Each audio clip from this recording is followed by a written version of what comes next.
গণেশ বাবাজিকে একদম তোমরা যেমন যেমন বলেছো সব সেইভাবেই দুব্বো ফুব্বো হলুদ কাপড় সব দিয়েই করেছি। আর গুড মর্নিং এভরিওয়ান।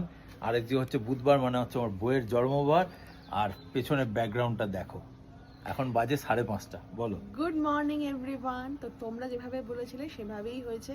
কালকে বেরিয়ে গিয়ে হলুদ কাপড় কিনে এনেছিলাম। হলুদ কাপড়ের ওপরেই সিদ্ধিদাতা গণেশকে বসানো হয়েছে এবং তোমরা বলেছিলে যে মাথায় দুব্বো দিতে, মাথাতেই দুব্বো দিয়ে আমি পুজো করে নিয়েছি ঠাকুরের। আর দেখো, কুণালকে বলছিলাম যে সিদ্ধিদাতা গণেশ বাড়িতে এলো, আর সাথে সাথে কিন্তু শুভ শুভ শুভ শুভ হচ্ছে। কি সংবাদ? এত সকালে কেন আমরা উঠেছি?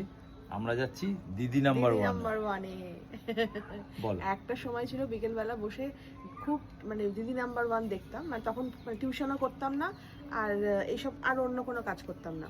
তো তখন একদম বিকেলবেলা দেখতাম, পরবর্তীতে সব উত্তর দিয়ে দিত। হ্যাঁ, বাড়িতে বসে বসে সব আনসারগুলো আমি দিয়ে দিতাম। আর ঘটনাটা বলো, যে কালকে হট করে একজন আমাদের ফ্যামিলি মেম্বার, তার হাজবেন্ড ফোন করেছিল 8:30টার সময়। না, হ্যাঁ, ফ্যামিলি মেম্বারই ফোন করেছে, হ্যাঁ, সে আমাদের ভিডিও দেখে। তারপরে তার হাজবেন্ডকে দেয়, সে বলে আপনারা কি ইন্টারেস্টেড, এরকম কাপল একটা গেম হচ্ছে, গেম স্পেশাল এপিসোড, তা যদি হয় কালকেই কিন্তু আপনাদের 7টা থেকে 7:30টার মধ্যে হাজির হতে হবে। বললাম ঠিক আছে। প্রথমে তো আমি একটু কুণাল গাই গাই করছে যাবো না যাবো না, আমি না কাপল তো আমি একটুখানি ক্যামেরা সাই, তখন উনি বলছে আপনি ক্যামেরা সাই, আপনাদের ভিডিও আমি দেখেছি, মোটেই ক্যামেরা সাই না। আর না, আমার ক্যামেরায় আমি যা তা করি, যাকে ঠিক আছে চলো আমরা যাই, আজকে ওর স্বপ্ন পূরণ হচ্ছে, তোমরা সম্পূর্ণ তোমাদের জন্য।